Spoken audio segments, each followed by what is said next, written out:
Welcome back, boys and girls. Here we are in chapter 5 of Big Nate. And the last we heard, Big Nate just had a fortune cookie. And so, of course, I'm in an awesome mood when I walk in homeroom. Not because of homeroom. Only a total geek would get pumped about that. Homeroom is my favorite part of the day. See? So my fortune is great. Looked like today was going to be think out loud. No, everything's completely turned around. Are you so happy about, Francis asked. I just got some amazing news, I tell him. Have you ever heard me say I'm destined for greatness? You may have mentioned it once or twice, or a zillion times, he says, rolling his eyes. Well, this proves it, I say, handing him the fortune. Francis reads it. He's making his constipated. I'm not sure about this face. Surpass all there is. Surpass them in what? I'm a man of many talents, I tell him. It could be anything. Francis hands me back the fortune. Not anything, he says with a smirk. We can only academic achievement as a possibility. Oh, whack! You're a riot, Francis. Just so that I might not include you in my posse when I get rich and famous. It'll be great to be rich. Then I can pay people to make my life easier. A chauffeur to drive me around, a brainiac to do all my homework, somebody to buy all my clothes so I don't have to go in the mall and try on pants in all those cheesy little changing rooms. I hate that. And I'll get a chef, somebody to cook me all kinds of good stuff. I'm starving right now. Look, all I got in my stomach is a couple of spoonfuls of lumpy oatmeal. Guess I gotta eat this fortune cookie. Better than nothing. Not too much. Mrs. Godfrey, Nate's eating something. Gina. Oh, I hate her. Is this true, Nate? Mrs. Godfrey's voice cuts right through me as she heaves herself up from her chair. Uh-oh. If Mrs. Godfrey catches eating classes, automatic detention.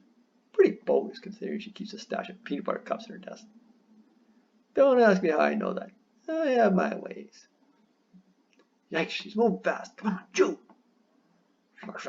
Swallow now. Phew. Just in time.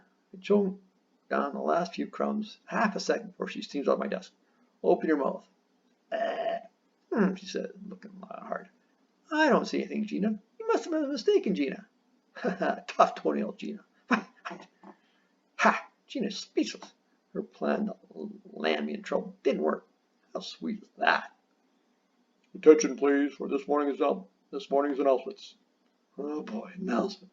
The excitement never stops around here. Students that are joining the math league should see Mr. Staples. Yeah, that's because I don't have enough math in my life. Today's lunch is beef stew, green beans, cornbread, and fruit cup. And all four of them taste exactly alike.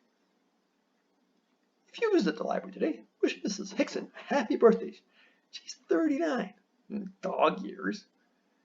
Thank you and have a great day. That's it. Homeroom's over. So why am I still sitting here? Because homeroom with Mrs. Godfrey is followed by first period social studies with Mrs. Godfrey.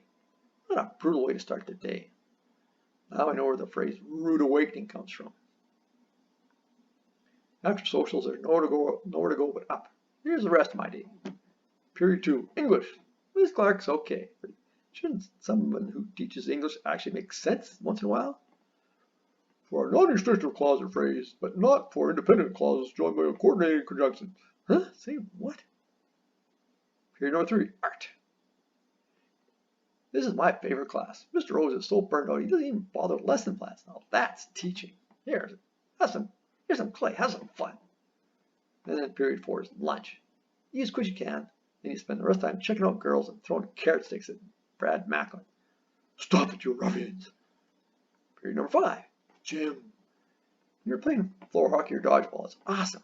When you're doing rhythmic gymnastics, you can pray nobody's around taking yearbook pictures. Period 6, math. Here's a multiple choice question. Is math A, total boring, C, completely useless, C, a great place to grab an afternoon nap, D, all above? That correct answer, of course, is D. Of course, which is also made great on the last test. Period 7, Science. The highlight of the year was when Mr. Galvin's dentures fell out during his lecture on earthquakes. That's when I gave him the nickname Shifting Plates. I give all teachers nicknames. I know everybody invents funny names for teachers, but I work at it. That's why I'm the official nicknames are PS 38. A good nickname has got a lot of stuff going on. One of my all-time best nicknames for Mrs. Godfrey is Venus de Silo. I got the idea from a famous sculpture called Venus de Milo. Venus was the goddess of love and beauty. Mrs. Godfrey isn't lovely or beautiful, so that makes it funny.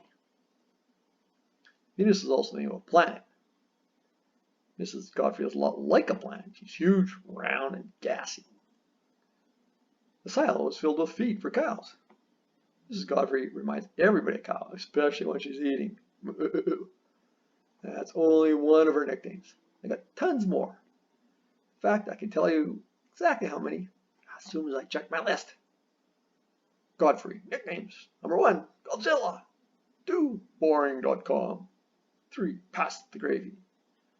Number 4, she who must not be named. 5, dragon breath. 6, I can't believe she's not butter. 7, dark side of the moon. Number 8, extra crispy. 9, there's no place like homework. 10, ozone. Then comes Queen Kong, gas station, Big Bang, Animal Planet, Wrecking Ball, Dollapalooza, El Guapo. Pardon my nachos, Jaws, and at the very end, of course, Venus de Silo. 20 nicknames and counting. Not too shabby. I'll take that. Yikes, busted. She looked at the list for a long time. First her face turns red, then white. You can see her jaw muscles working. I wait for her to start shouting, but for the longest time she doesn't say a word. She just looks at me. That's worse than shouting. Finally she speaks. Very impressive. She crumbles up my list, and she opens her desk drawer and pulls out a pad. I've seen that pad before. She writes something down and hands me the slip. I notice a tiny smile at the corners of her mouth, but the rest of her looks mean. Take this to Miss Sawicki at the end of the day, she tells me. Detention report. Nate Wright. Teacher was Miss Godfrey. Reason for detention. Insolence. Insolence, I tell her. What's that? Here's the dictionary, Miss Godfrey snarls. Look it up. Sigh. Flip. But it doesn't mean destined for greatness.